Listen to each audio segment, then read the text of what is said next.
دوسرا اور ایک انتہائی اہم ٹاپک بات کی جا رہی ہے ٹریک 2 ڈائیلاگ کے حوالے سے. انتہائی حساس اور کانفیڈینشیل معاملات کے حوالے سے اس قسم کے ڈائیلاگ کیے جاتے ہیں، لیکن یہ بازگشت سنائی دی جا رہی ہے پاکستان کی سیاست میں. فنکشنل لیگ کے رہنما ہے محمد علی دورانی، جنہوں نے شہباز شریف سے ملاقات کی ہے کوٹ لکھپت جیل میں، اور اس ملاقات میں پیغام دیا گیا ہے پیر پگارا کی جانب سے کہ کوئی بیچ کا راستہ اختیار کیا جائے تاکہ ملک جو ہے وہ کسی بھی طرح سے ٹکراؤ کا متحمل نہیں ہو سکتا اس وقت، اس لیے اس ٹکراؤ کو ختم کیا جائے، اور ایسے میں ٹریک 2 ڈائیلاگ کا آغاز کرنے کی بازگشت سنائی دی ہے. اسی معاملے پر بات کریں گے. ہمارے ساتھ پاکستان پیپلز پارٹی کے رہنما نبیل گبول موجود ہیں. نبیل صاحب، بہت شکریہ آپ کا وقت دینے کے لیے. نبیل صاحب، یہ بتا دیجیے گا کہ پاکستان اور انڈیا کے درمیان ٹریک 2 جیسے ڈائیلاگ کی بات کی جاتی ہے، دو ممالک کے درمیان اس طرح کی باتیں کی جاتی ہیں، لیکن کیا پاکستان کی جو سیاست ہے اس کے اندر ایسا ماحول پیدا ہو چکا ہے کہ ٹریک 2 جیسے حساس ڈائیلاگ پاکستان کی سیاست میں اب استعمال کرنا پڑیں گے؟ دیکھیں، مجھے فراز نہیں پتا کہ ٹریک 2 کا ان کا مطلب کیا ہے، لیکن جو مجھے اطلاعات ملی ہیں کہ مسلم لیگ فنکشنل کی طرف سے وہ نہیں گئے، وہ ذاتی حیثیت سے گئے. اور دوسری بات یہ ہے کہ میں ایک جواب دینا چاہوں گا امین الحق صاحب کو کہ وہ جو بار بار کہہ رہا ہے ہم احتجاج کریں گے، عوام میں جائیں گے. بڑا اچھا ہوتا کہ احتجاج بعد میں کرتے، پہلے وہ استعفیٰ وزارت سے دیتے. وزارت میں نہ رہتے تو کم سے کم کہتے کہ ہمارے ساتھ کھڑے ہیں. سندھ کے ساتھ جو سلوک ہو رہا ہے 25% سینسس کم دکھا کر سندھ کے ساتھ میں سمجھتا ہوں ایک ستیلی ماں والا سلوک ہو رہا ہے. اس میں ہمارے ساتھ احتجاج کرتے تو ہمیں خوشی ہوتا اور وزارت سے استعفیٰ دیتے، لیکن وزارت بھی کریں گے، مزے بھی لوٹیں گے اور پھر احتجاج بھی کریں گے. تو یہ تو پاکستان کی سیاست میں احتجاج کا ایک طرح سے روایت ہے نا کہ پہلے احتجاج کیا جائے گا اور دھمکی دی جائے گی استعفوں کی. اس بات پر بات کی جائے گی یقیناً. آگے بڑھتے ہیں. یہ ٹریک 2 کے حوالے سے اپنی زندگی میں ایم کیو ایم نے کبھی بھی استعفیٰ نہیں دیا ہے. جی بہرحال بات یہ ہے کہ ٹریک 2 کے حوالے سے جو بات کر رہے ہیں، مجھے نہیں پتا ٹریک 2 کا مطلب کیا ہے آپ لوگوں کی طرف سے، لیکن ہم سمجھتے ہیں کہ جو ہماری یہ تحریک ہے پی ڈی ایم کی، یہ تحریک جو لوگ کہہ رہے ہیں کہ یہ کمزور پڑ جائے گی اور یہ جس طریقے سے مولانا فضل الرحمان کے 4 لوگ چھوڑ کر چلے گئے، اس سے کوئی فرق نہیں پڑتا ہے. نبیل صاحب، آپ کو یہاں پر معذرت کے ساتھ آپ کو یہاں پر روک رہا ہوں. دورانی صاحب، محمد علی دورانی صاحب، جنہوں نے بھی کی ہے اس ملاقات کے بعد، انہوں نے پہلے بات کیا کی تھی وہ آپ کو سنواتے ہیں، پھر گفتگو کا جو ہے آغاز کرتے ہیں یہیں سے. جب ایسے ڈائیلاگ ہوں گے جو نظر نہیں آ رہے ہوں گے بلکہ ہو رہے ہوں گے، وہ استعفے جو جنوری میں آنے تھے وہ جنوری کے بجائے پینڈ ہو جائیں گے. سینٹ کے الیکشن جو لگ رہا تھا کہ شاید ہو ہی نہ پائیں، وہ بھی ہو جائیں گے. اس کے نتیجے میں جو لانگ مارچ اور جو بالکل آخری ٹکراؤ کی چیزیں ہیں، ان کے بھی ابھی فی الحال آگے بڑھنے کے امکانات ہیں. نبیل صاحب، انتہائی حساس ڈائیلاگ کیے جائیں گے، حکومت اور اپوزیشن کے درمیان یہ گفتگو ہوگی، لیکن یہ جو معاملات ہیں، یہ جو گفتگو ہے، یہ پبلک نہیں کی جائے گی. اتنے حساس معاملات ہوں گے کہ انہیں پبلک نہ کیا جائے. کانفیڈینشیل کیا ہے اس کے اندر؟ اگر ایک سیاسی معاملہ ہے اور عوام جاننا چاہتی ہے کہ ہو کیا رہا ہے، پھر کانفیڈینشیل کیا ہے ایسا اس میں؟ دیکھیں، مجھے نہیں پتا ہے کیا دورانی صاحب کانفیڈینشیل اور حساس معاملات کیا ہے. حساس معاملات کیا ہے؟ معاملہ یہ ہے کہ جو دوریاں ہیں اور جو ایک دوسرے کے ساتھ ٹینشنیں بڑھ گئی ہیں، خاص کر کے میاں نواز شریف صاحب کے بیان کے بعد، میں سمجھتا ہوں کہ اب اس ٹینشن میں کافی کمی آئی ہے. اور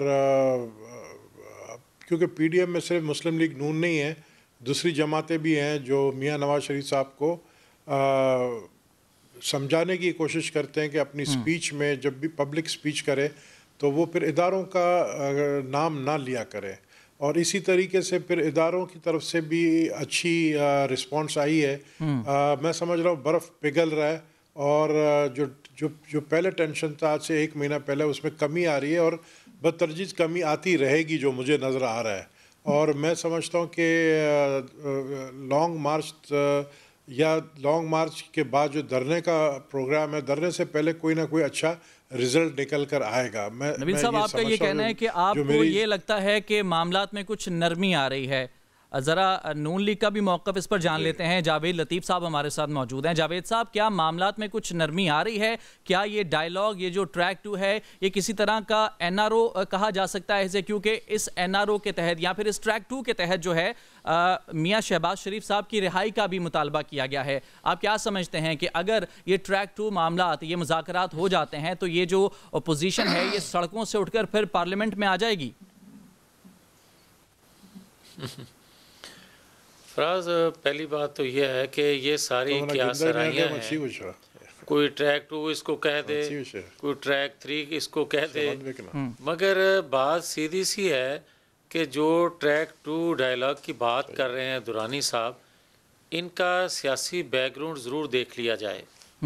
کوئی بھی اپنے ذہن میں کوئی واضح بات کرنے سے پہلے یا فائنل کوئی کسی جگہ پہنچنے سے پہلے یہ بات ضرور ذہن میں رہنی چاہیے. دوسرا میں یہ بات ضرور کہوں گا کہ جو MQM کے حوالے سے میرا بڑا اچھا تعلق ہے، میرے چھوٹے بھائیوں کی طرح ہے. امین الحق سیاسی سوجھ بوجھ رکھتے ہیں جی، مگر وقت دیکھ لیں کہ کس وقت وہ اعتراض کر رہے ہیں.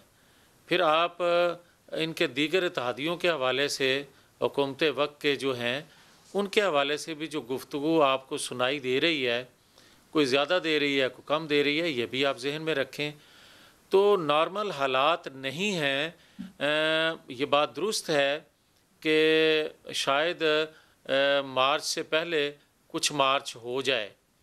ہماری خواہش ہے کہ آئین قانون کے دائرے میں ہر چیز ہو، مگر جہاں آئین قانون کی عملداری جس ریاست میں ختم ہو جائے تو پھر آپ کچھ بھی وہاں توقع رکھ سکتے ہیں جو آپ نے پچھلے کئی ادوار میں دیکھی.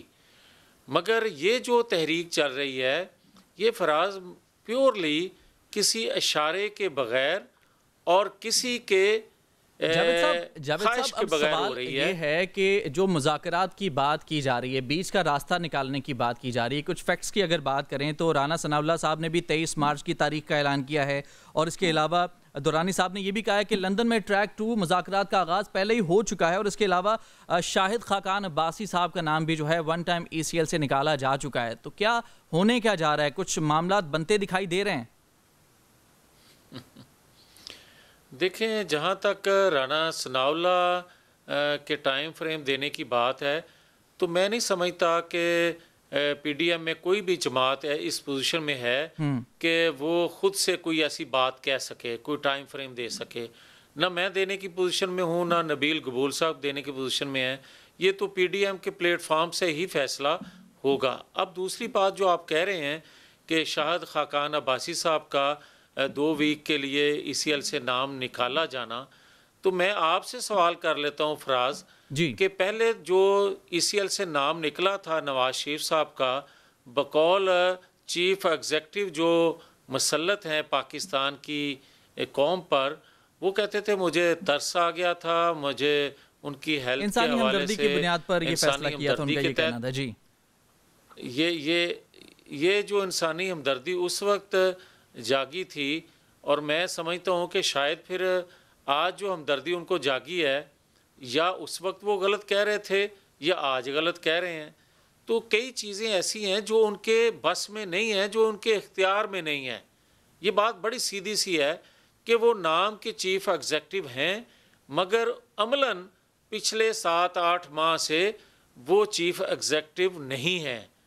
یہ حکومت کوئی اور کر رہا ہے، چہرہ صرف عمران خان کا نظر آ رہا ہے. ہاں، یہ بات درست ہے جو وہ بہکی باتیں کرتے ہیں، شاید ان کو کچھ پڑھا کے اور بھیجا جاتا ہے، مگر میڈیا کے سامنے بات یا کسی فورم پر بات کچھ اور وہ کہہ دیتے ہیں. بظاہر جاوید لطیف صاحب ایسا لگ رہا ہے آپ کی باتوں سے کہ نون لیگ جو ہے یہ ٹریک 2 جیسے مفاہمتی ڈائیلاگ کو سپورٹ زیادہ کرتی دکھائی نہیں